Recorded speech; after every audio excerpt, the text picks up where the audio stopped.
I think that brings us quite nice, talking the getting fixated on stuff, and brings us quite nicely to my next question, which is about burnout, which I know me and you have spoke about before, and Yep. that's very much a real thing, especially in the infosec game. Have you got any kind of thoughts on burnout, tips for avoiding it, things that kind of the listeners should and shouldn't be doing?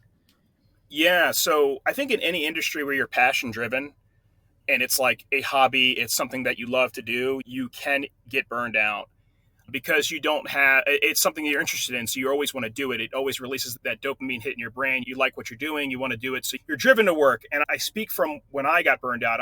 I used to be way more of a workaholic than I am today. I still work hard, don't get me wrong, but I was obsessed with it. And I would pretty much, that was the most important thing in my life.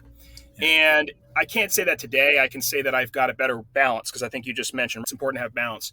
So when I talk to people in the industry, especially new folks, they've got all this motivation and this eagerness, and it's great. Harness it and use it. And I certainly want them to go forward and do as best they can, but you also have to pay mind to your own mental health in terms of the burnout, because it's a lot easier to avoid a burnout than it is to dig out of a burnout. So once you do get burned out, it is very difficult, I found, to pull yourself out of that moment. So you have to do things that avoid a burnout. And I think that exercise is a huge part of that. In my opinion, I encourage my team members to exercise and go out, whether it's walk, lift weights, ride a bike, get some physical activity daily, get some sun exposure daily, do these things for your own health, eat healthy. So I definitely encourage all these types of aspects within my engineers that work with me. We talk about sharing tips. We have like a health channel and we do that kind of stuff. But I think that's important to randomly, if you're slow, you don't have much going on, you're like, hey, do you guys want to go take a quick walk? Let's go outside and take a quick walk, get some sun, get some vitamin D, and everybody take a quick little break. So I think you have to build those in. I think you have to build that time in, because all too often it gets ignored. And especially if you're passion driven and you're focused, you're like getting off work, you're studying. And I think it's just mindful to like schedule in some fun, right? So we always schedule in the work. You always put the calendar events on there for the work, and you always schedule the work, but you often don't schedule the fun, and it doesn't happen. So being mindful of that. If you're slow, take a half day on a Friday. And I had the mindset of we work hard, play hard, right? And it definitely yin yang. So if we're busy, we maybe work a little longer. If we're slow, we ebb and flow that way, and we get off a little earlier. So it's definitely, I think it's important to flow both directions. And I think when I first started, I was only flowing one direction, and I was putting full focus on work being the most important thing, and not physical health or mental health and family, friends. But all that stuff's just as important to make sure that you're your best self for when you're on the job.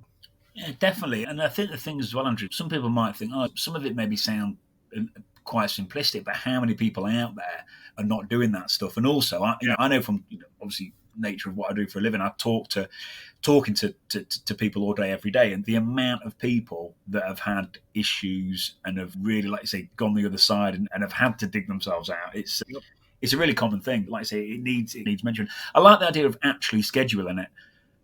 Like literally putting the gym and just block booking it out for an hour.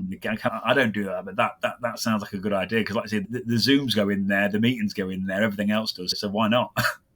And I like to make daily checklists. So every day I wake up, take a cold shower, I'm going on a walk, doing a quick meditation before I start work. I'm doing cardio in my lunch hour. I'm working out, lifting weights when I get off work. Like I try to build these mental and physical health things into my day, and I have a checklist, and it helps me, because all that sounds super, super easy to do. How many people have set a goal to work out or have a mental eat healthy?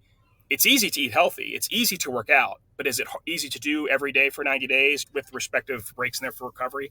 No, it's not, right? It isn't. Like, it's much harder to do day in, day out. Having it be part of your day to set goals for the mental and physical health activities, I think is important. Yeah, definitely. I think it's easy to do, but it's easy not to do.